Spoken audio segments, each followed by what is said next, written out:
Hi there, folks. Hi, it's Yana. Hi, Anna. Okay. We will get started. It's 3:01, so maybe we get started now. So we've got some folks on board. Here. Hi, Raul. Hi. Okay. I'm going to mute a few lines here. Yana, are you dialing in via telephone? Is that you? Yep. Okay. Yes, cool. that's me. Okay, cool. All right. I think it's a good time to get started. So hi, everybody. Welcome to the first of two GACD Research Network webinars. Basically, you've all received the agenda. And the idea of this webinar is to really give those who are, well, it's really for everyone within the network who is interested in learning more about the various goings on and various updates from the network and opportunities for you all to get involved. So what we will be doing today and what the rough agenda will be is that I'll be giving a brief introduction and overview of GACD, more for the sake of those who may be newer, but I think it's always useful for us to be reminded of what we're a part of. So if you have heard this all before, please do bear with me. And after that, we're going to have a message from our GACD program committee, and I'll give a brief explanation as to what these various committees do and what their functions are. And we are fortunate enough to have the chair of the GACD program committee here in person in London with me, which will be nice to hear briefly from her. That's Jennifer Gunning, which I'll introduce you to later. I'm going to give a very brief introduction to some of the newly funded Scalar projects, which is the most recent GACD funding call. And then we're going to hear some feedback from the various working groups of the GACD Research Network and some of the collaborative research efforts that they have are working on and some of the outputs that they've produced. And then finally, I'll introduce you to the newly elected, in fact, just 24 hours ago, the very newly elected mental health co-chairs. And that will be us. So we've got an hour and a half. I expect that it might be a bit shorter than that. So we'll do our best to get through this in a timely manner.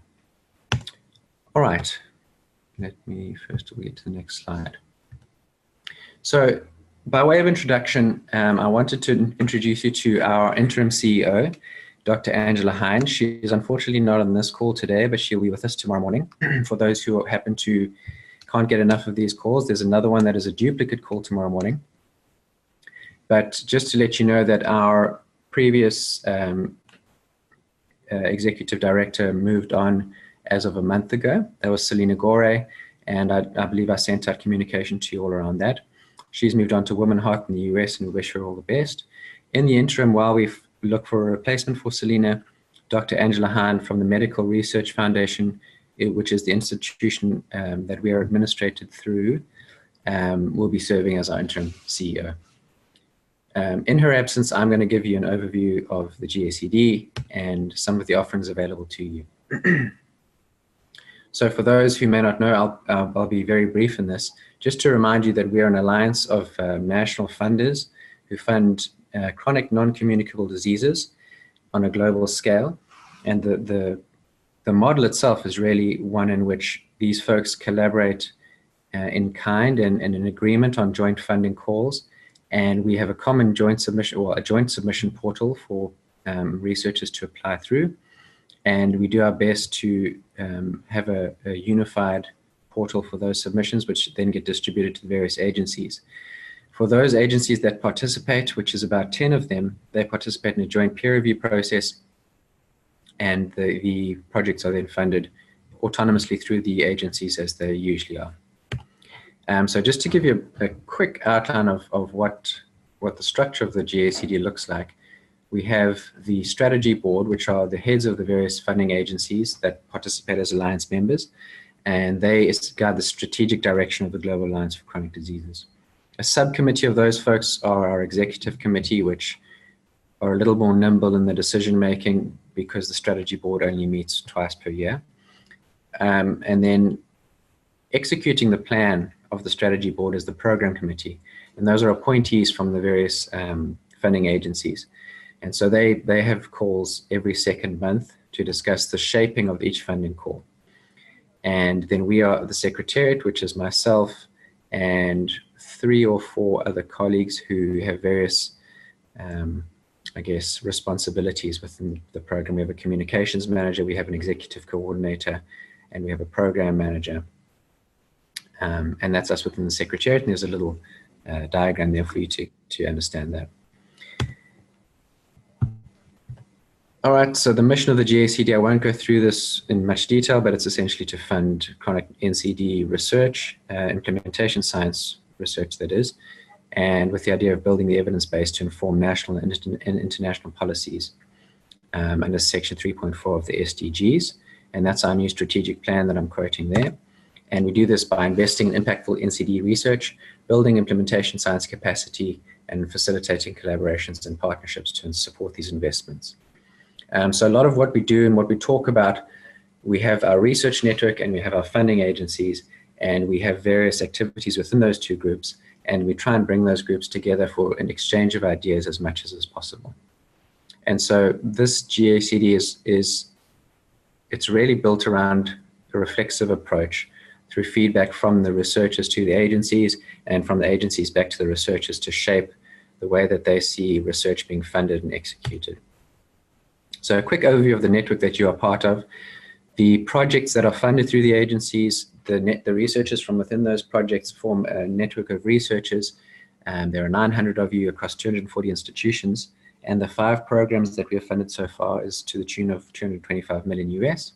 We have 87 studies funded across 66 countries, and as I said before, 15 agencies. So you're part of something quite large, and these agencies are very much interested in you all as researchers collaborating beyond your individual projects to address cross-cutting issues that cut across disease and geography, and areas of expertise. So these are the 4 programs that are funded so far. The 5th being the Scalar program. We haven't quite mapped them out just yet as we wait for the others to be announced. So this just gives you a quick sense of how you are distributed across the world and the access to folks that you have. I'm going to describe very briefly to you the annual scientific meeting, a few of the implementation science workshops and schools that we have available to you, and then we're going to hear a bit about the working groups, and I'll describe the purpose of the co-chairs of the network. So the annual scientific meeting, this is a smiley happy photo from Brazil 2018, the annual scientific meeting, really the idea is, and we were mandated by the funders to bring together the researchers that they have funded. And we create at these meetings, we ask each project to send 1 high-income country and 1 low and middle-income country representative to represent their project. And the idea is to bring together those researchers to share project findings, challenges, and learnings. And we also make a space for the funders and researchers to talk to one another. And we do what we can to bring program implementers and policymakers into the conversation as well, because with implementation science, we are principally interested in moving research findings to policy and practice, as I'm sure you are very familiar with. So our 2019 annual scientific meet will be in Bangkok, Thailand, from the 11th to the 15th of November. And I will be sharing further details about that as we go. We are hosted by the Health Services Research Institute in Thailand. And if you go to that webpage or just Google GACD Annual Scientific Meeting, you'll be able to see resources and presentations from last year's meeting to give you a sense of what it is about. And I hope that you'll find it interesting. And then I'll be posting more details on the upcoming meeting on those related pages. So the implementation science trainings, these are things that are useful to researchers of all levels, we believe. So the workshops that we run are the first 2 days of the annual scientific meeting. So that's the 11th and the 12th of November this year. We have a 2-day program of a workshop that caters to all levels. We've run 10 workshops to date, and it's really good. Even if you are well versed in implementation science, it's a discursive experience where we share our various projects and programs and relate them back to the various methodologies and frameworks, and it's a really great mix. So that is free to you all at the annual scientific meeting. So I would encourage you to participate in that and stay tuned to our capacity building page, which the link is of which is at the bottom of your page. Then we've got a fairly new offering, which is a 5-day implementation science school, which is a 5-day program more tailored to early career researchers. And that we ran last year for the first time in the week just before the annual scientific meeting. And we'll be looking to do something similar this year in Thailand. So that'll be the week prior to the 11th, so the week of the 5th of November. And I'll be posting more details about that as it's confirmed. This is really exciting. It's a lot more in depth and is essentially an expanded version of the 2-day program. The working groups, you're going to hear more about them in a bit. You're going to hear feedback from those who are ongoing, but I wanted to let you know what they are. They're a mechanism for facilitating collaborative research across the various domains that I've described before, and they often focus on issues that cut across traditional boundaries. So really the message to the network is, if you have an idea and you want to lead some work on something, or at least propose some work on something, the mechanism is what's worked in the past, which I would propose, is if you contact me and let me know and say, Gary, listen, I've got an interest in maybe process evaluation or something else, and I'm interested in working with folks from outside my project or within my project. And what we do at the Secretariat is do our best to facilitate those and to connect you with those in the network who might also be interested in that. So that is what we are here to do, is to facilitate that collaborative research. I wanted to briefly touch on the co-chairs. These are representatives from each research program that are nominated and elected from within the network, and they represent the voice of the research network to the GACD bodies such as the Secretariat, the board, the program committee. And these are our kind of outgoing chairs, except for the bottom 2 right folks, which are Rajesh and Praveen. They're from our hypertension program, which is essentially wrapped up, but those folks are now alumni as it's now a wrapped up program. So we've left them there. But I just wanted to let you know that, and first of all, say thank you to the outgoing chairs, Murali in the top left, Kamran Siddiqui in the center right, Elsa Conejo top right, and Mina Davidanam bottom left. They've done an incredible job leading the lung diseases and diabetes programs, and we'll be looking for the next set of co-chairs to be nominated from within your program. I'll be in touch about that. That's just a reiteration of that. So for those in the lung diseases and diabetes program, start giving some thought to some folks who you think may best represent your interests, and I'll be in touch on that regard. Okay, so we've got Jennifer Gunning, who's pictured on the left of your screen, from the Canadian Institutes of Health Research in Canada. And Dr. Rupinder Singh Dhaliwal will be speaking on tomorrow morning's call on behalf of the program committee. And so I wanted to invite Jen just to say a few words on behalf of the program committee. Would you like video or not? Yeah. Okay. Doesn't matter. Okay. Thanks very much, Gary. It is a pleasure to be with Gary here in the UK today, and I'm happy to join the webinar just to say a few words from the perspective of the program committee. As Gary indicated, the program committee is made up of representatives of each one of the GACD member agencies. So we've got a really good and diverse group around the table. Our primary responsibilities as a program committee are to work really hand in hand with the GACD Secretariat to implement the decisions that are taken by the strategy board. One of the key things that we work on is the development of the GACD calls, which are launched, and then the implementation of those calls within our respective GACD agencies. We also work closely with the Secretariat in the coordination of the peer review for each one of the GACD calls, and then do provide some guidance along the way for the work of the research programs. We engage with the annual scientific meeting each year as we hold our one in-person program committee meeting on the margins of the annual scientific meeting. It's a great opportunity for us to just see the work of the research programs in action. And it's always a great opportunity for us to hear from the program committee, from the co-chairs of the various research programs, because the insights that they provide at that annual meeting really do help shape the work that we do in the year ahead. So I think all of us on the program committee are really pleased to see the incorporation of the mental health projects into the global research network of the GACD, and are pleased to see the scale-up projects just starting to be integrated into that as well. I know a number of the GACD agencies have released the results of the most recent scale-up call, and I can tell you that a number of the other GACD members will be doing so over the coming weeks. So stay tuned for more information on that. I think just a personal observation from my engagement in the annual scientific meeting and as a GACD member agency, it's been really wonderful to see the extensive engagement of the GACD Research Network and the projects and the interaction across the projects and across the research programs. As a representative of the Canadian Institutes of Health Research, it's certainly obvious to us that that engagement of our individual researchers in that broader global network is added value for us as an agency and our researchers that we aren't able to provide when funding programs just on our own.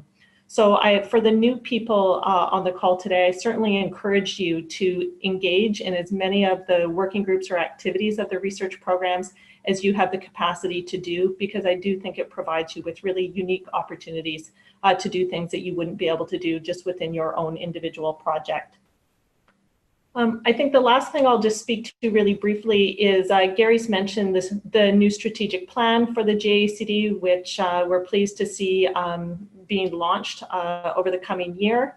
And just a quick announcement to let everybody know that the strategy board, in the context of developing the next strategic plan, has made a decision in terms of the next call topic for the GACD research program, which will be coming out later this year. And the topic for the next GACD call will be focused on primary and secondary prevention of cancer. So that's just a quick sneak peek at that next call topic, and you'll certainly be hearing more about that from the GACD and the respective GACD agencies over the coming few months. Great. Okay. Thanks so much, Jen. So just to give you an insight as to how our program committee folks work, they have obviously got a full-time day job doing what they're primarily mandated to do, and their service to the GACD Secretariat and to the network is really above and beyond that, and we very much appreciate their input. So thanks, Jen, for your time and just general support, I would say, of the network. Okay, I wanted to very briefly introduce you to our Scalar projects. I won't go into much detail. I really just wanted to let you know who they are. There's those that have been announced, I should say, which are the Scalar projects that the European Commission have announced theirs, and as Jen mentioned, we will be hearing announcements of the other agencies' awardees in the coming weeks. Jen is just off to the airport now, so goodbye, Jen. Thanks so much for being with us. Thank you. Sorry, I can't stay for the rest of the call. Okay. So, Scalar projects to date. And forgive me if I get the pronunciation of some of the acronyms wrong. Diab-Frail Latam, which is focused on fragile and pre-fragile diabetes across Latin America, multi-intervention exercise and program for elderly diabetes patients. And this is just a quick snapshot of their project sites across Latin America, once again funded through the EC. And this is the coordinator, if you want to be in contact with him. I will make these slides available to you all over the next couple of days. I just need to check with some of the working group folks that I'm not disclosing any data. But this kind of information is freely available on the GACD website. And you'll notice that these projects have codes SU01, and that's really just to help us keep track of which projects they are. SU stands for scale up, and 1 is really an arbitrary, I mean, they're obviously sequential, but they're not ranked in any order outside of numerical. Okay, so the Sunny C is a scaling up of NCD inventions in Southeast Asia, in Indonesia, Myanmar, and Vietnam, focused on contributing to healthy aging through prevention and control of hypertension, diabetes.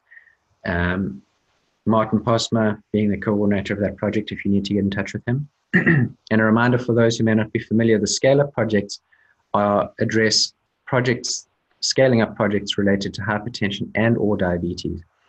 And what's exciting about the Scalar project call is that it reflects the discussion that has gone on between the research network and the funders around increasing the focus on multi-morbidities or patient-centered research. And so this is the first call that has addressed one or more morbidities. Scooby, led by Josephine van Olmen, previously funded on a diabetes project through GACD, scaling up integrated care packages for diabetes and hypertension in Cambodia, Slovenia, and Belgium. Finally, WHO Pen at Scale, focusing on the WHO Pen package, in Swaziland, now called Eswatini. So this may have been an error on my slide. I apologize for that. And the project sites are incorrect. That is in fact Swaziland. SU05, the Inter-Africa, integrating and scaling up services for diabetes, and the coordinator is Shabar Jafar. So we've heard some of those folks who've been announced. I wanted to let you know that the NIH has now announced their scale-up funding opportunity. Calls for this application are now open, and you can see that at the link provided here, and it's titled Late Stage Implementation Research Addressing Hypertension in LNICs. So they're focusing exclusively on hypertension at this stage for the scale-up call. So for those of you who may be interested in applying, that NIH grant call is now open. It's a UG3, UH3 clinical trial grant. So, and once again, I will make these slides available, but I'm pretty sure you can search for that as well outside of this call. Okay. All right, we're going to move on to the collaborative efforts and the work of the working groups, and we've got a few of those folks online. I just want to make sure I have Mina queued up. If you are online, and if you could please unmute yourself, and we'll go from there. I think Mina may be joining us via telephone. Yes, I'm here. Yeah, Mina? Okay, great. All right, Mina, I've got your slides, so if you just want to let me know when to go on to the next one, we'll go from there. So folks, just to let you know, these are working groups that have begun work, and a lot of them have produced outputs. And so Mina will talk briefly to that. And if you are interested in getting involved in any of these projects, I've made the contact details of these folks available.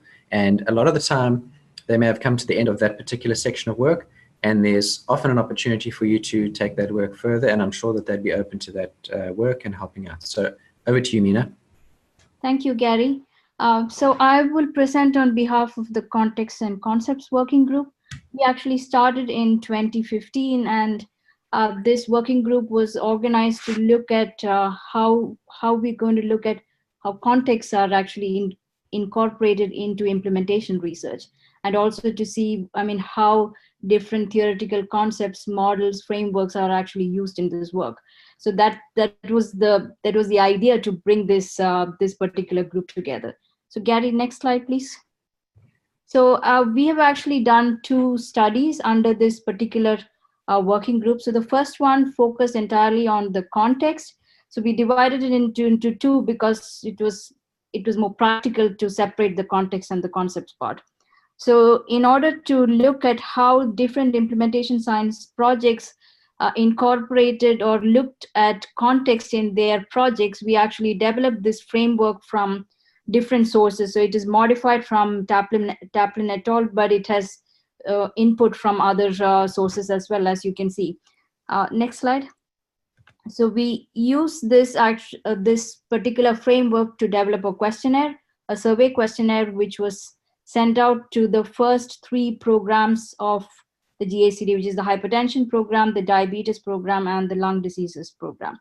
And out of, I don't remember how many, was it 37, 20 of the projects participated in this particular survey. Next slide. And finally, what we have done with the work that we did, is we presented a poster at the last HSR 2018, the Health Systems Global Symposium for Health Systems Research at Liverpool in 2018. And next slide. And we have also very recently published this paper on the role of context in implementation research for non-communicable diseases, answering the how-to dilemma. So this work took us almost 2 years, and I really have to thank all the people who have worked on this, because we are all working really outside our working hours. So it has taken a tremendous amount of time and effort to bring this out. So thank you for that. And you can actually access the paper also via that link. Next slide. So the second study that we're working on is to look at how the different theoretical models, framework, and concepts were used by different implementation science projects. And this also was open to the first 3 programs, the hypertension, diabetes, and lung disease folks, because at the time of this working group, it was these particular programs that had come on board. So just to give you a status update, we have completed data collection, and we have almost completed the analysis.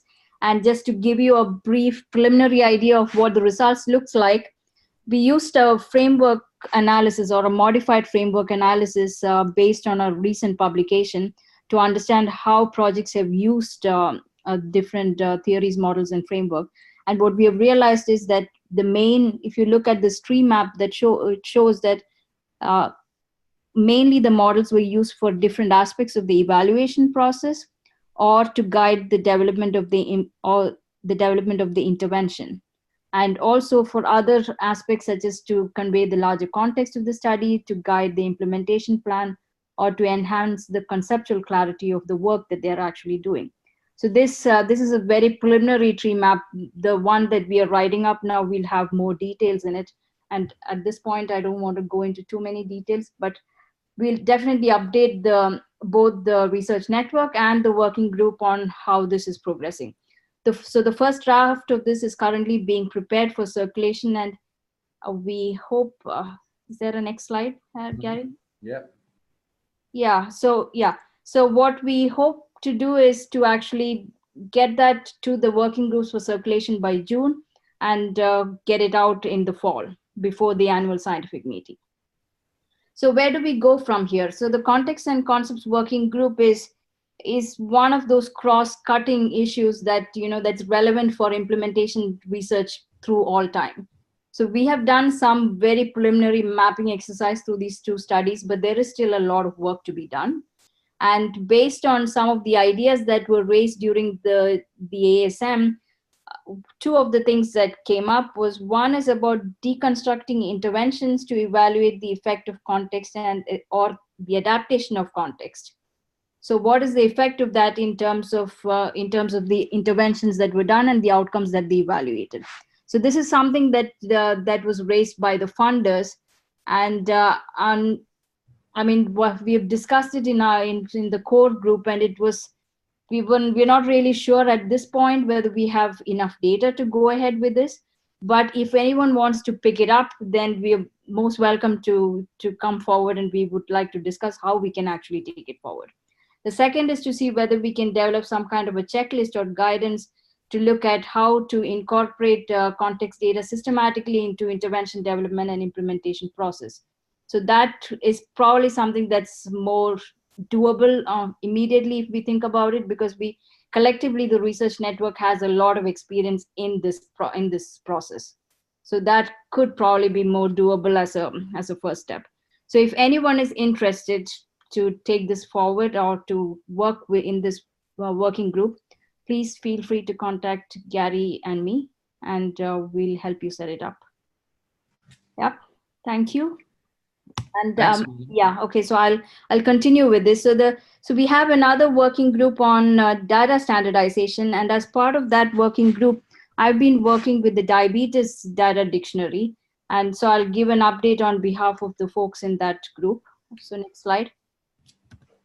So just to give you an update of what we have done so far. So we have, first what we did was we conceptualized and did the data collection. So we did the data collection in two phases and looked at what are the different variables that have been collected by different projects in the diabetes programs for their trials or for their projects.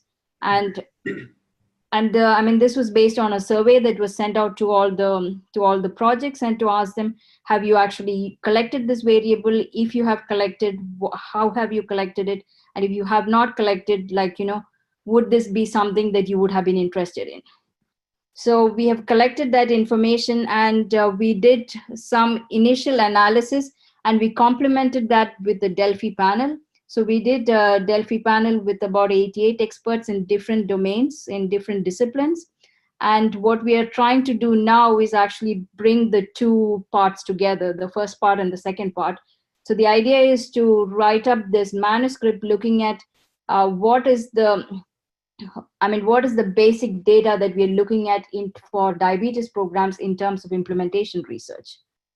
And we hope to actually get that also out this year as much as possible. I would again like to remind you that we are all really working in addition to our regular time. So we say a deadline, but it just comes and goes. Yeah, so that has happened. Okay, so that's it from my side. Thank you, Mina. I've taken the liberty of putting your photo and your email address up there, Mina. I hope you don't mind. No problem. For those of you who may have an interest in taking the work forward, either in this data standardization within your research program, or issues around context, or in taking the work of the concepts group, the theoretical concepts that are employed in implementation science projects forward, as Mina said, there's always scope for assistance, and we've got some pretty interesting mechanisms of collecting data and having working groups function. So we will do our best to support that. It is largely a labor of love, but we do have tangible outputs that that really do contribute to the broader field of implementation science. So you can direct questions to Mina via email, and also if there's anything that you need, I can direct you to those folks. You can contact me at the Secretariat. You should all have my email address, I'm sure. So thanks a lot to Mina and for the incredible work her and the team of those two working groups have done. And of course, as she said, she represents the work of a broad group of people. So thanks, Mina. Okay, let's see what we have next. Okay, Job, do we have Job on the line?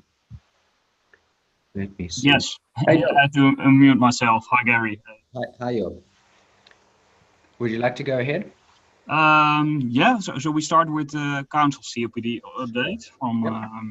So this is actually building onto a larger initiative of the GACD, so the council project that has been originally, I think, been done for hypertension, diabetes, and obesity now so far.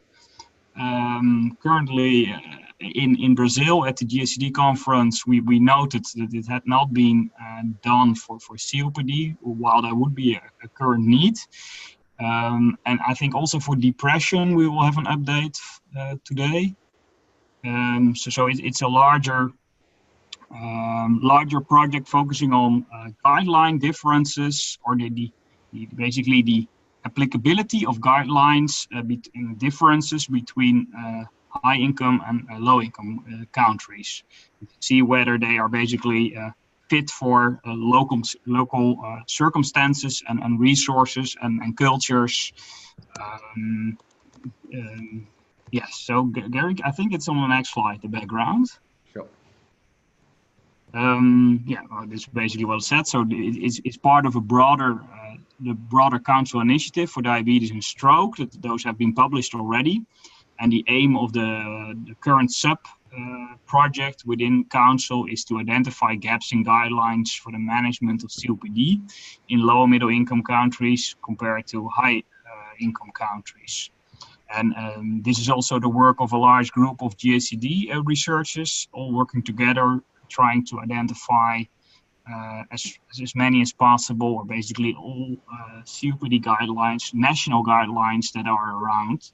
So as you can see, we have representatives from all different continents and countries and languages, because you can imagine it's quite a challenge to understand all the local language. Some are only available in local language and not in English, for example. So these are all the collaborators, and I think on the next slide we have some update on the progress. Yeah, so the idea originated in Brazil at the GACD conference. That was in November, and we quickly had a group of people interested together. So we started in 2018 with a data extraction sheet. So what type of data do we want to have from those guidelines? As a proper systematic review, we have been starting the registration in Prospero and some preliminary searches in PubMed and Embase. And then that's actually the current phase. We have identified some guidelines, but not all guidelines have been published as a peer-reviewed article in PubMed or any of the other databases. So each of the collaborators have reached out to their own networks and then some neighboring countries to obtain the guidelines, if there were any guidelines available. And we have just completed that. I think we're waiting for one collaborator to send in his countries that were assigned to him. But we are now about to be quite certain that we have all the guidelines that are available, that are around. So our next steps will be the actual extraction from the identified guidelines within the next months. We are slightly delayed, as Mina also said. It's mostly work we're doing next to our regular work, and there's no specific funding for this. So, but I think it's a very interesting exercise that can have important implications to better tailor guidelines to local circumstances and settings. We plan, once we have the data extracted, we plan to do the data analysis and very optimistically set the deadline for submission of the paper end of summer. So let's see if we can make that, but there will be some work to be involved yet. I think that's it for this one, or is there another slide? I think that's it, Job. Yeah. Job, I'm wondering, I'm just thinking, I know you're going to present on the data work of Torpedo. Would you be happy to maybe present in a few minutes? No worries at all. Yeah, Okay. I'm just thinking because Jenna might be able to present and dovetail quite nicely with what you just presented, if that's okay. Yep, perfect. Okay, great. Jenna, I'll mute myself again. Thanks, Job. Jenna, are you on the line and are you available to present at the stage? Yep, I'm here. Can you hear me okay? Yeah, go ahead. So just, sorry folks, just to give you a background, Jenna, this council kind of project review of guidelines, as Job mentioned, has dealt with hypertension, diabetes, stroke, and it's really snowballing now to include, as you mentioned, COPD. And Jenna has taken up the challenge with Roger McIntyre to address depression. So this is really part of a broader framework. So please go ahead, Jenna. Hi, everyone. Jenna and Roger are both on the line here. And today we're going to give you a little picture of what's been going on as part of the GACD Mental Health Guidelines Working Group. Next slide, please. 1 second. There we go. So as Joop mentioned, the overarching objective is to compare guidelines, existing guidelines from high-income countries and low and middle-income countries, compare contextually relevant factors for guideline development, dissemination, and implementation.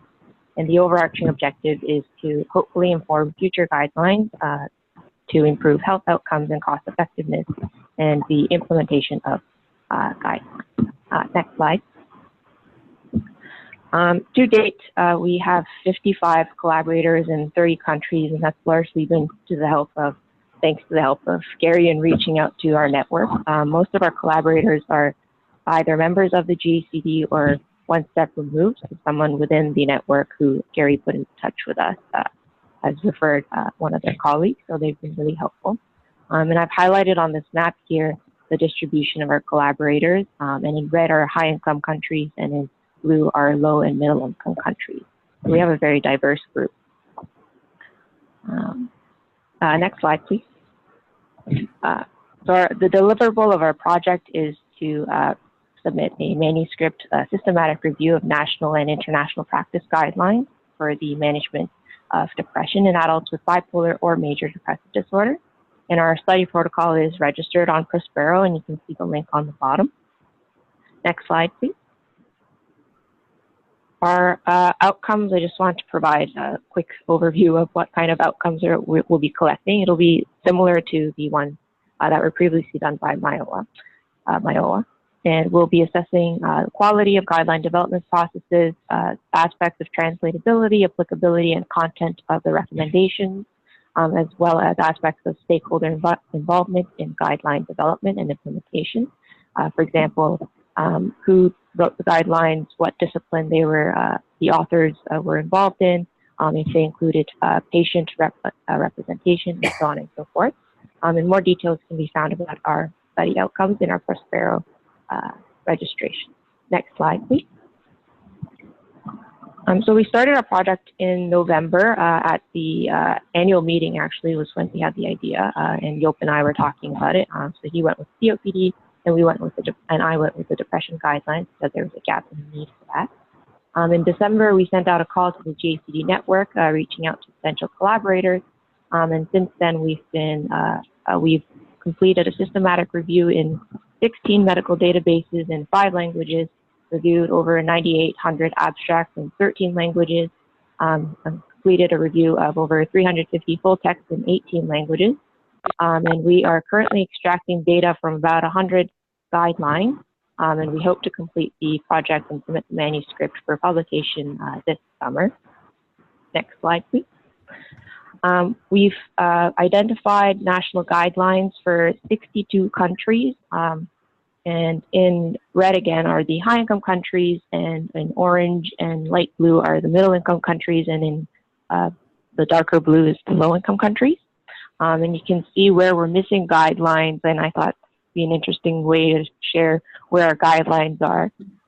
We've noticed that the high income countries tend to have more than one guideline, so multiple associations within that country have been publishing guidelines.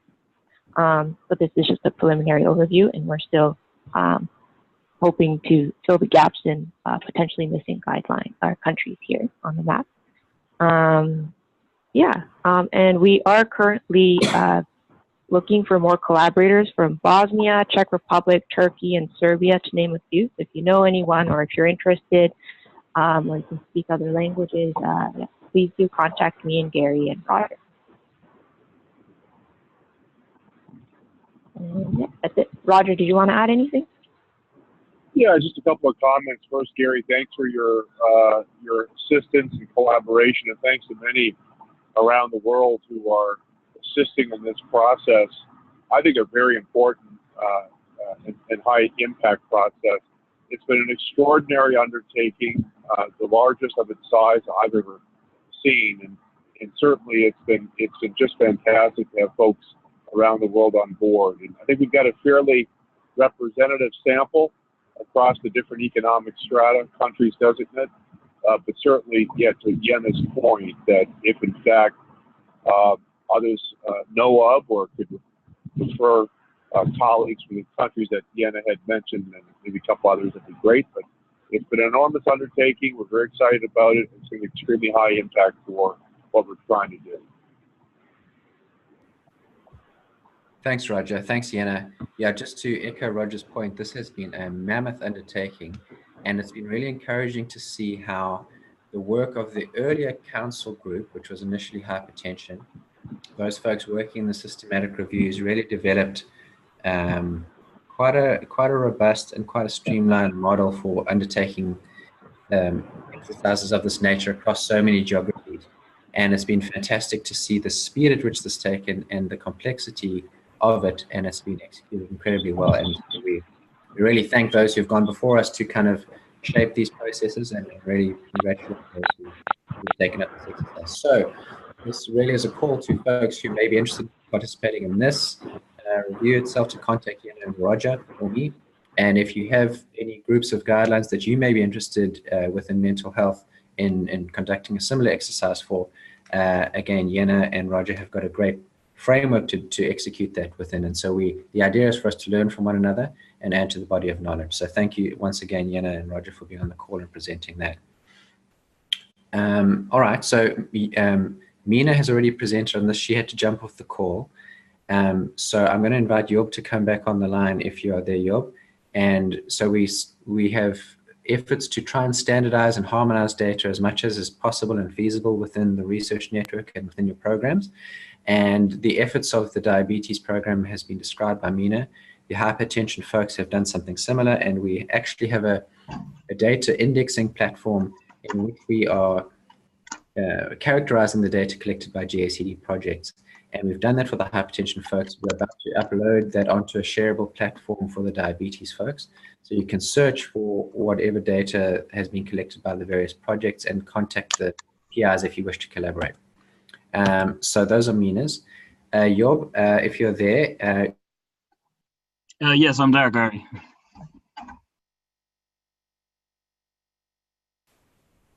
Hello? Hi, Job. Oh, yeah, I'm there. Great. Yeah, so this is the, as for hypertension and diabetes, we also have a pulmonary data dictionary developed based on the input. And this is a collaboration actually between GACD and the Respiratory Effectiveness Group, which is a group of pulmonary experts specialized in real-world data. And So Gary and me met some 2-3 years ago and spoke about this project, and we decided to start working together on this. So and it's many GACD collaborators again being involved, as well as many RAG collaborators. So I think on the next slide we'll see some background. So this is the collaboration. The GACD mainly could provide many respiratory experts from the low and middle income countries, and RAG are mostly restricted to high income country pulmonary experts. Next slide. So the aim of the project was to develop basically a checklist with optimum and minimum required variable for respiratory research. And the second goal was to develop a repository of respiratory databases and data sets in which each database is characterized against this new checklist. Also with the goal to be able, if you were looking for specific data sets or specific variable that you want to compare across countries or within a country and want to see what's out there basically. So with one click, and this also will be become available on the GACD web platform as is the case with the diabetes and hypertension variables. We had 3 phases. Phase 1 was identifying the full scope of variables for an ideal database. So not like taking into account what would be feasible in a specific setting or specific country. And then we, in phase 2, we tried to reduce the list to a kind of a minimum list of minimum required variables. So that those we would definitely recommend, and that should be able to be collected in a similar way all around the world. And in phase 3, we had prioritization of these minimum required variables, also by the type of study, because respiratory diseases are quite broad, and we have restricted this to asthma and COPD, but still for COPD, you would like to have some other variables as compared to asthma. And also we made a distinction between working with a database, basically, with like claims data or administrative data, as well as an original prospective study data set that you would be collecting, for example, in a field study. So next slide. So these are some of the results from phase 3. Phase 3 has now been completed. So when I was compiling this presentation, I think some weeks ago, it was still ongoing, but now I think we have a remaining list of 62 variables. And we also did the same approach as Jenna just showed with Amina has been showing with the Delphi panel. And we distinguished between 4 types of studies: a prospective clinical asthma, like field study with original data collection, a similar one for COPD, and then more a retrospective database study for asthma or for COPD. Next slide. So responses were quite good. So we had 64 people being invited to participate in the 3rd round. And of those, 39 replied. So 61%, I think, is quite a good response rate for these type of studies. 5 people did not select any of the variables, so we have to exclude some responses, unfortunately. And as with our Delphi, we had a predefined cutoff of saying that this would be the amount of agreement we would need for an individual variable to have it included as a minimum item. And this was more than 66% of the people had to be voting for this particular variable to have it on the list, basically. This has been previously used in ISAR, that is an international severe asthma registry that used a similar approach, also using a Delphi round. Next slide. So what were the representatives? As you can see, we had coverage from all countries, but unfortunately kind of biased towards European collaborators, and this has mainly to do with the REG being a kind of high income country network with mostly European collaborators. And we have tried a lot to reach out to GACD collaborators as well. And we're fortunate to have that resulted in more responses also from Africa and Asia, for example. Next one. So these are some examples of what we would get back from having all the votes. So here you see, for example, how many people voted for the date of birth. So that was pretty clear. Gender was over 100%. For like ethnicity, level of education, socioeconomic class, you see there was not really agreement that we should need those in a like minimum data set. Geographical location was of interest, also quite obvious, I would say. So, and we have this for over 60 type of variables. So these are just demographic, but we also have a lot of clinical, resource utilization variables, and any others. Next one.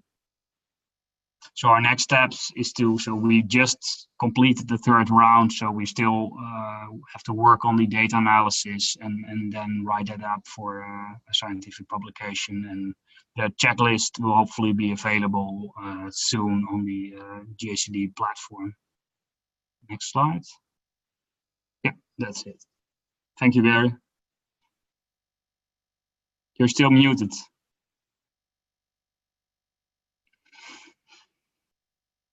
Thank you, Job. He reminded me that I was in fact muted there, so thanks for that, Job. Yeah, it's been fantastic to see the collaboration between our network and the respiratory effectiveness group and how we can best combine our efforts. And Job and his colleagues at RAG have been incredibly persistent in making that happen. We really appreciate your efforts, as we've stated a number of times. It's above and beyond the call of duty, but thanks again, Job, for all your efforts there. And that will continue to go. If you have any interest in participating in the respiratory specific data efforts, Job is the man to contact. So thanks again, Job. All right, we're actually doing really well for time, which is fantastic. I think we're actually a bit ahead of time, which I'm really glad about.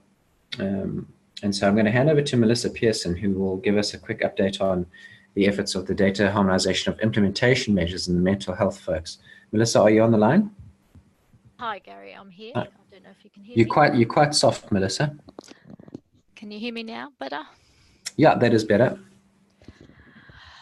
Okay, so I'm just going to give a bit of an update on the harmonisation efforts for the implementation measures in the mental health group. As Gary said, this is again work by a larger group of people, but who are also distracted and have many other jobs to do.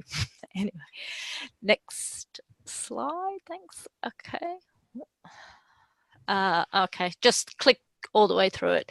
So the mental health projects is there's 33 different projects. This is just to give you a bit of an outline of our projects. They cover a large range of diseases, as you can see, which had quite a different large scope and really diverse range of disease types anyway. And so we started off with the idea that to focus on implementation measures rather than the disease or condition of focus. Okay, next slide, Gary. Okay, so the work to date in our group, we started off with the Grand Challenges Canada core metrics as a template, and which was sent around to the various mental health projects in a questionnaire, asking them to report alongside those. Then we mapped them onto the REAIM and Proctor domains, and following the meeting in Brazil last year, we decided to resurvey the teams, and we're in the process of developing tools. So I'll just quickly explain those phases. So this is, yeah, thanks, Gary. This is the core metrics, which came from Grand Challenges Canada. It was specific to mental health, but many of them you can, I don't know whether you can read that very well, but they're quite process orientated. but it did obviously give us some way to start thinking about how we're looking at these various aspects across the different sorts of projects. And important to note was they outlined different types of projects: development projects, delivery, evaluation, scale up, and context. So we've tried to keep some of these themes and ideas involved in as we've gone through. Next slide. So we originally took people's responses on those various items and tried to map them onto the REAIM and Proctor domain. Came up as a very complex Excel spreadsheet, but you get the idea that certainly many of the projects were at least trying in some way to measure some of these key variables. Next slide. Thanks, Gary. So then at the Brazil meeting, we decided to resurvey people, and we've had some meetings, and we decided, in order to try and make it a very useful process for the people involved, is we wanted to simplify the survey because our original survey was quite complex. So we just started with the REAIM domains, as they were probably the most basic and easily understandable domains to map against. We wanted to avoid duplication, so we're trying to look at ways to incorporate previous responses. And we really wanted the survey to provide opportunities to links to learning. So for projects who were maybe less familiar with some of these ideas, so we're trying to think about some webinar topics that might be able to encourage people to participate, and obviously encouraging collaboration by using the mapping as a process to link projects for people to think about how we could work together, and there might be future ways. We hope that this will encourage people to join us thinking about these issues in each of their projects. Okay, next slide, Gary. So I just quickly, I don't want to go through it in much detail, but we've just started to try and think about the text and trying to give people examples of things that they may be measuring that we already know they're measuring. And you'll see in the last column that we want to link it to content that might be able to prompt people onto examples or videos or other content that they may be able to look into. Next slide. So we have decided to try and work with the Redcap format. And here you can just see that this has got the preloaded information from their previous survey. So the projects listed, and obviously people have opportunities to amend their details. Next slide. And this just gives you an example of how we're looking at it. It's certainly not anywhere near finished. And so we are in the process of further refining and developing this as a useful tool. So we would obviously welcome anyone's interest or enthusiasm to help us with this as we try and make it something useful for us, but we're obviously hoping that it might be useful for other groups as well. Thanks, Melissa. If you have nothing else to add, we'll wrap up. I'm good. Thank you. So I think it's quite obvious to see that the refrain for these working groups is If anyone's willing to get involved or has ideas to contribute, we really welcome that, and the contact details, as you know, are available to you all, and you can contact me for any questions or redirecting to these folks. We've had a few questions from participants as to whether the recordings of this will be available. The answer is yes, subject to me just getting the approval of those who've presented. So I'll stand by for that. Thanks again, Melissa, for leading the work on the mental health implementation measures. We had initially thought that clinical measures would be really useful to the folks, but it seems that implementation and process measures are far more valuable as a resource to you all at this stage of the game. So we hope to keep that work going. So thanks again to Melissa. I'm going to present briefly on behalf of the Indigenous Populations Working Group. They are all Australian, well, at least the 3 co-chairs are Australian, and so it's pretty late in the evening for them, but they'll join us for tomorrow's call. But just to give you a quick sense of this group, it's Indigenous Populations Working Group chaired by those 3 folks, which is Gillian Gould in the middle, Marilyn Clark on the left, and David Mahaj on the right. And the idea of this group, as the name implies, is to deal with issues related to Indigenous populations, particularly around implementation research, of course. So a bit of the history: they had an initial meeting at the 2018 annual scientific meeting in Sao Paulo. 15 people attended from Australia, Canada, Mexico, and the US to discuss their brief aims. And the idea, the interest areas included sharing resources and stories with the potential to conduct a systematic review on barriers and enablers to Indigenous implementation science research, and developing and publishing a model or statement about Indigenous implementation science. So there's a plan for a workshop to be held at this year's meeting in Thailand, and they've already begun work on developing a platform for interaction and for sharing resources.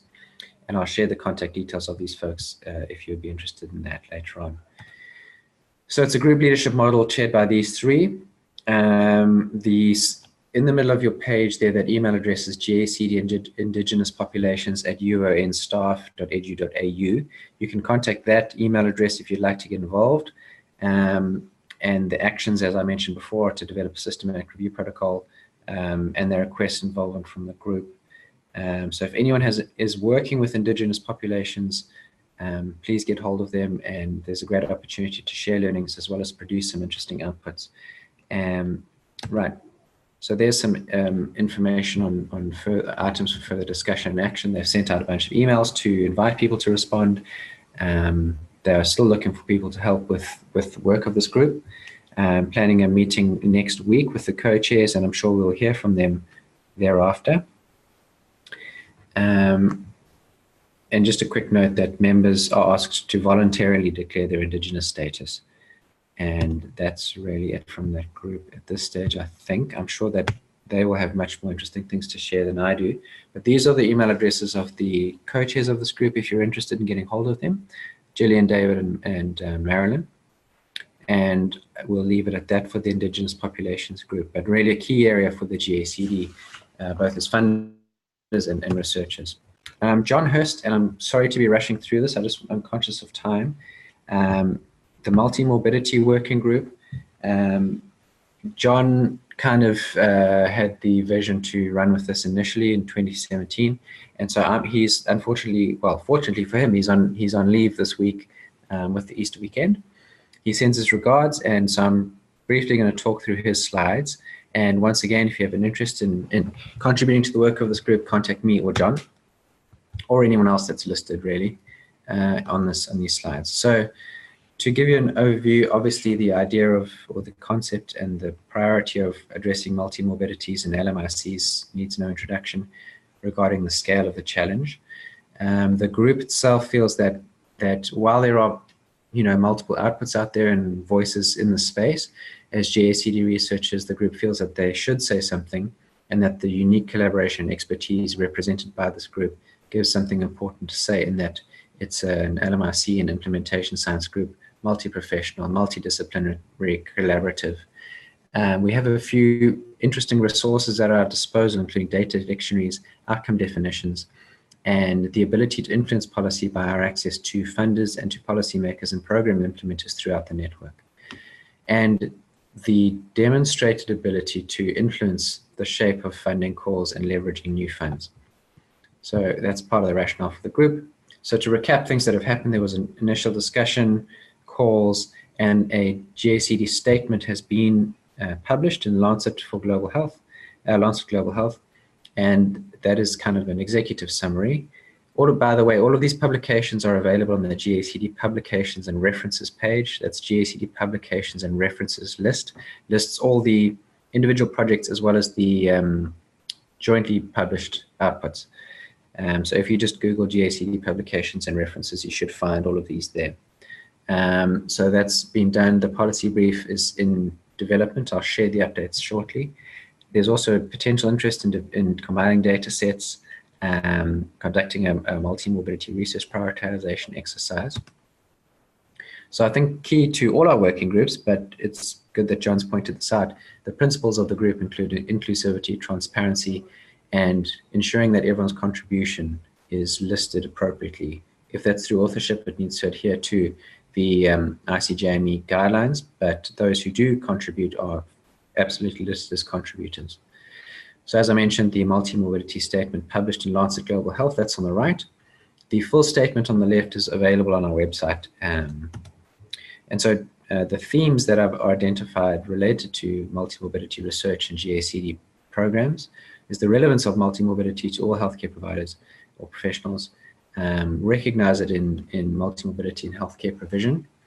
There's a noticeable absence of evidence-based guidelines on multi-morbidity. And so the idea is to provide a greater access to expert, proactive, and holistic primary care that integrates NCDs. Specifically around NCD research and care in LMICs. So the researcher statement reinforced the notion that a greater focus on multi-morbidity is overdue and necessary to successfully improve global health outcomes. And so the objectives of producing such outputs really are to provide greater policy awareness and focus on multi-morbidity, to change the way research is commissioned, funded, and delivered, specifically in implementation science in our case, and the alignment of health systems research with universal health coverage. So next steps, the statement has been developed. A lay summary of the statement is being developed by a core group led by Antigonia. A multi-morbidity outcomes review is in process, and I'll touch on the details shortly. To all interested, you can contact John or I. A policy brief is also in progress, Josephine and team leading on that, and a research prioritization exercise is in the preliminary stages. Roger McIntyre and team expressed an interest in that. But once again, with all of these works, your contributions are welcome. So John wanted to touch briefly on the outcomes review, and he's given us a paper on recommended reading and a note that this doesn't consider the LMIC setting, and that is an opportunity for us to contribute something rather unique and include specific recommendations. So this is the work so far. This core group is addressing those areas 1 to 8, and the people who are involved on those various aspects are listed on the right. I won't go through all of them. And once again, these slides will be available. So if you are interested in these various aspects, feel free to contact John or myself, or perhaps you are colleagues of one of these folks and you're interested in assisting with that. That door is always open. So on behalf of John, he says thank you and apologizes for his absence. That is John there, and that is his email address. I'm sorry to be rushing through this. I think it might be, I might want to give Rajesh a chance to talk in the event that he does need to jump off. Yeah, Rajesh, are you on the line? Let me just see if I can unmute Rajesh, if I can find him. Okay, I can't seem to, oh, there he is. Let me unmute him. Rajesh, are you available to talk to the, sorry folks, just bear with me as I try and unmute him, which I don't seem to be able to do. Okay. Well, I will wait until Rajesh is available to talk to the, oh, there he is. Sorry. Oh. Hi, Rajesh. You're breaking up a little bit. Can you just? I'll Hi. let you know. Can you hear me? We hear you now.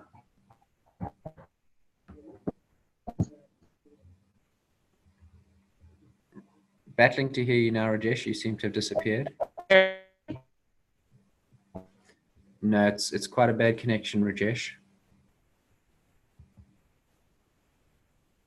Sorry, folks, just bear with us as we try and get this sorted out. Okay. I presume Rajesh is trying to reconnect. Let's see. If we don't hear from Rajesh in the next 30 seconds or so, I'll move on and hopefully he'll jump back on the line. So in fact, maybe I should just press on. Rajesh, if you can hear me. Hi, Gary. Can you hear me? Yeah, I hear you, Rajesh. Please go ahead. Hello. Hi. Hi. So sorry, I think my network connection is not very good. Can you hear me? We hear you loud and clear, Rajesh. Please go ahead. Okay, very good. Thanks, Gary. Apologies. I'm just walking from one site to another, so it's a little bit loud out here. Happy to be volunteering to chair the NCD Implementation Research in Humanitarian Settings Working Group. I think we can lay claim to being the youngest newly formed working group for the GACD. We just really formally started about 1 month ago. The idea for this working group actually came from Amit Mistry from the Fogarty International Center at the National Institutes of Health, USA, where he presented some of his group's work and ideas at the GACD meeting in Brazil last November. And after a few rounds of emails to scope out the interest, I have stepped group. I'm working with one of my postdoctoral fellows at NYU, Judith Blanc, who's from Haiti, and has a specific interest in sort of post-traumatic issues related to the Haiti earthquake and more broadly speaking, humanitarian settings in general. And we are now actively looking for people to join this working group. Gary, thank you. You've sent out an email requesting people to sign up. I must say so far, actually, the only people who have signed up have been from the United States and Canada. And we're in particular looking for larger geographic representation from other continents. So I'm hoping maybe, Gary, after this call, you could send another email out and see if we can drum up some other folks from other geographies that I think would be nice to represent. I think once we have a core working group, we will plan to have a series of working group calls and most likely, similar to other working groups, chart out an agenda related to probably a position paper stating the gaps in implementation research related to NCDs and humanitarian settings and a research agenda and take it from there. I'm happy to entertain any questions. Thank you. Thanks a lot, Rajesh. So we'll give a minute or two. If anyone's interested in raising questions to Rajesh or comments, we can certainly have those if anyone's up for that.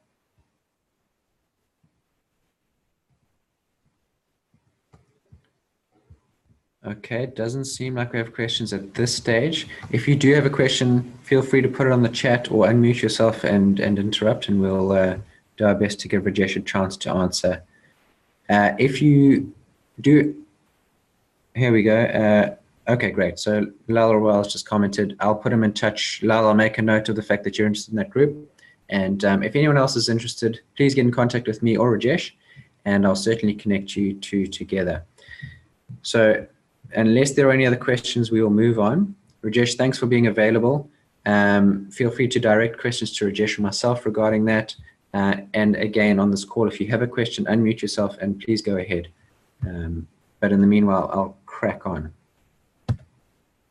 Okay, I will briefly present on Rahina Joshi's behalf of the Task Shifting Working Group. We are coming to the close. We're at 1:15. I hope we'll get through these next two presentations, and then we will introduce our mental health co-chairs, and that'll be us for the call. Task Shifting Working Group focused specifically on lessons from hypertension projects of the GACD.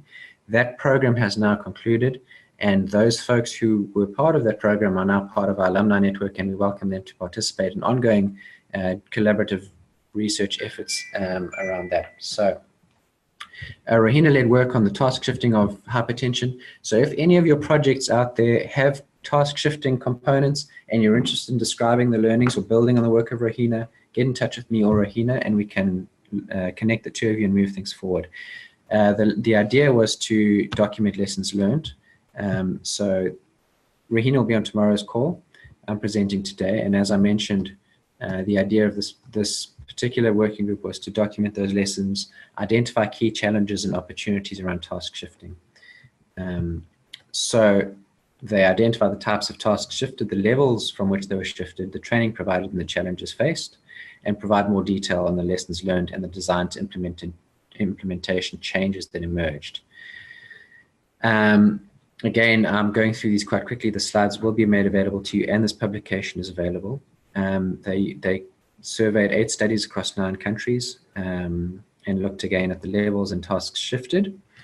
They found that tasks shifted including screening, referral to physicians, patient education, and follow-up of patients and reminders of medication adherence and appointments, clinical decision support tools. There were numerous system-level barriers that were identified, varying capacity and skill sets of the non-physician health workers, high workload and high staff turnover. This is what's really, I think, really useful is the processes that were followed in the various projects and the why, around why they did that. So the processes, once again, and the why. This is available in the publication, so I won't go through all of these. The outputs was that a lot of co-learnings, a lot of opportunities to collaborate outside of the GACD projects, and the group published this in BMJ Global Health in October last year and presented an oral presentation at the World Congress of Cardiology. That's Rahina there. That is her contact email at the top. Feel free to contact her if you have, once again, a task shifting element in your study and you're interested in building on the work of the hypertension group and producing an output, or perhaps just learning from what they did. You can feel free to contact her or I, and I'll leave it at that for task shifting. I'm going to move on to one final presentation of a working group, and we'll be done with that, and we'll move on to our mental health co-chairs and conclude the call. Felix Limbani has led the work of this process evaluation group, once again specific to hypertension projects, and once again a call for those who have process evaluation elements in your project or interested in learning more. There's an open invitation to participate. Felix, if you're on the call, would you like to go through these slides briefly? Felix, I see you there. I'm just not sure if we can hear you.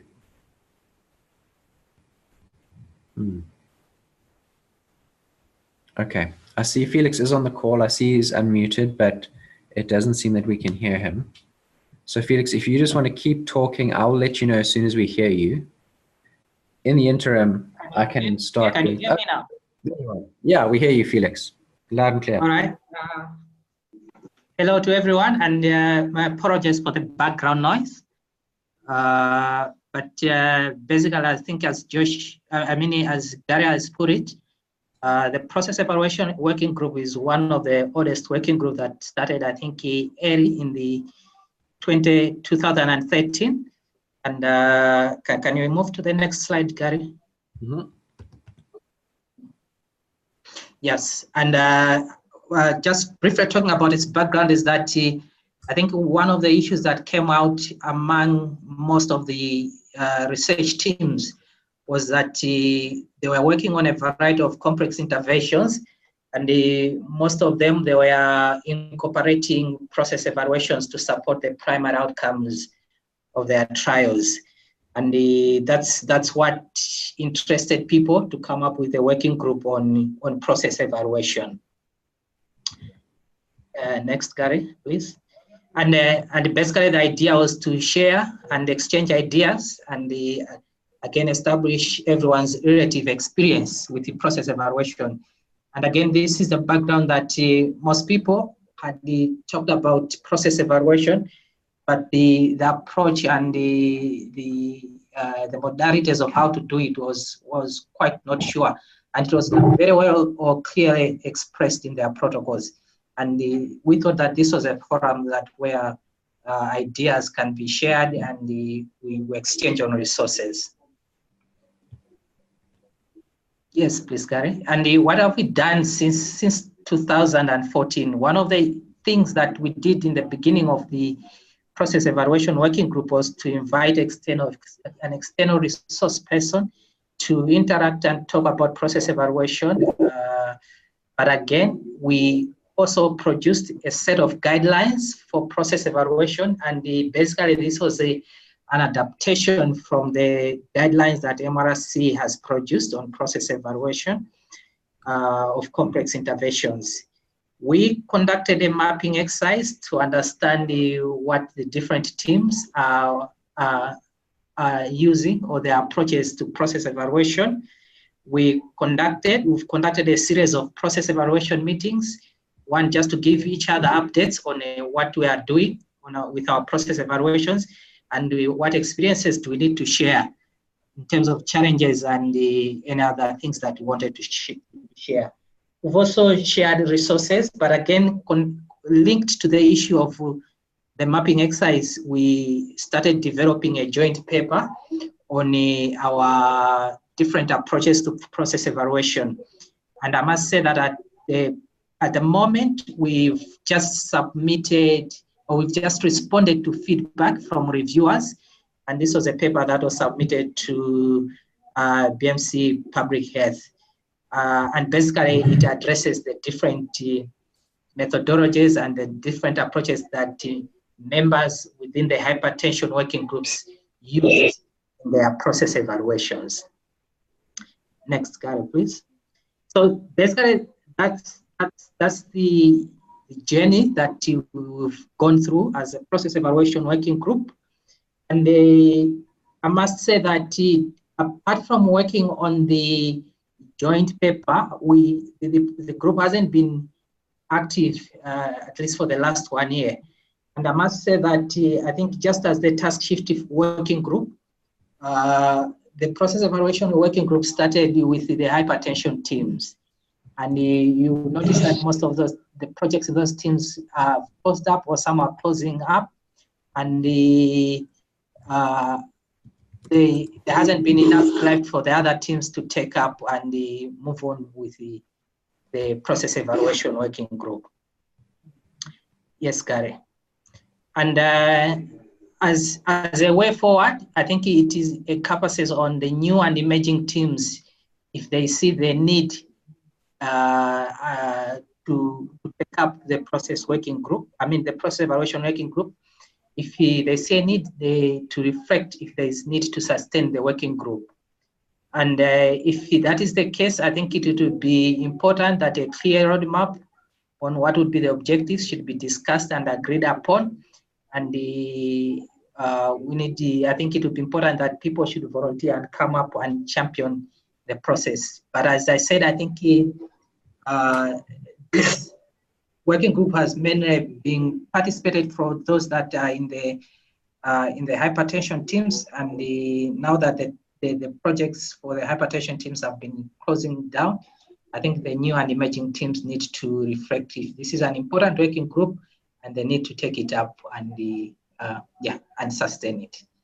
So briefly, that's what I wanted to present on the process evaluation working group. Thank you. Thank you so much, Felix, for that and for the work that you've done with that group.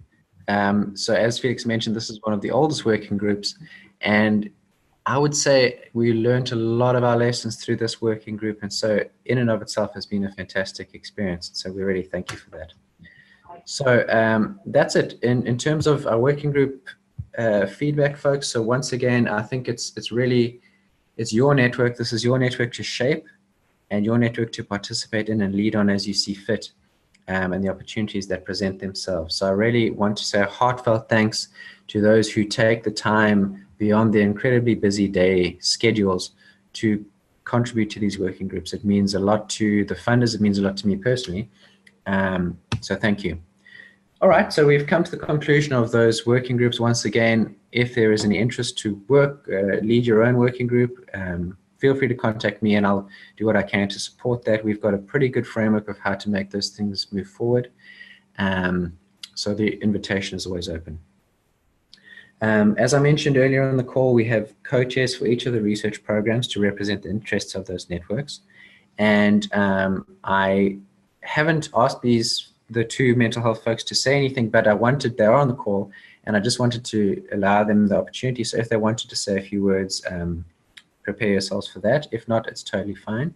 But those who are elected from the mental health program are Bernd Puschner from Ulm University in Germany, representing the high-income country researchers, and Thelini Rajapakse, I hope I'm pronouncing your name correctly, Thelini, from the University of Peradeniya in Sri Lanka. Forgive me if I butchered the name of your university. So those are our two representatives, Thelini representing the low and middle income country researchers, and Bernd once again representing the high income country researchers. So I haven't had the opportunity to meet Thelini. I have met Bernd in Brazil, and I trust that you all in the mental health program and beyond will give them your support as they represent your interests. And Bernd and Thelini, I see you both on the call. If you would like to, you're welcome to say a few words, but I don't want to put you on the spot. So I'll just give you a few seconds. Is there anything you'd like to say? Hi, can you hear me? I hear you, Bernd. Hi, yeah, just thanks for, I'm really looking forward to working with Thelini and making progress for the mental health program. Thank you for everyone for their trust, and looking forward to cooperate with everyone. Thank you. Great. Thank you so much, Bernd. And it's Thelini here. Hi, Thelini. We hear you. Hi. Thank you for the opportunity. I'm looking forward to working together. And it's been good to get to know things through this call. Thank you. Great. Thanks, Thelini. So yeah, I think it's a pretty good introduction for the both of them in terms of what work's going on. And yep, I think that's pretty good. So if there are any questions, comments, or any things that you'd like to contribute further, please don't hesitate to get in touch with me or any of the working group folks that you've heard from on this call, or your co-chairs for those of you from the mental health program. If you have any interest in adding some more comments, there's a call tomorrow at 8 a.m. Greenwich Mean Time, or no, I think it's British Summer Time. Either way, 8 a.m. UK time in London. If there are perhaps colleagues of yours who you think might be interested in this from the GACD, please encourage them to get involved. I've circulated the calendar invitation to you all. But I really wanted to thank you for your time. It has been a fairly substantial investment, 90 minutes. And thank you so much to those who've presented. It really means a lot to me. And I know that our funders are incredibly pleased and appreciate your contributions to this network. So without any dragging it out any further, I really appreciate your time. And thanks again, folks, and have a great evening. Bye-bye. Thank you. Thank you. Thanks, Gary. Thank you. All right. Bye. Thank you, Gary. Bye-bye. Thanks, Felix.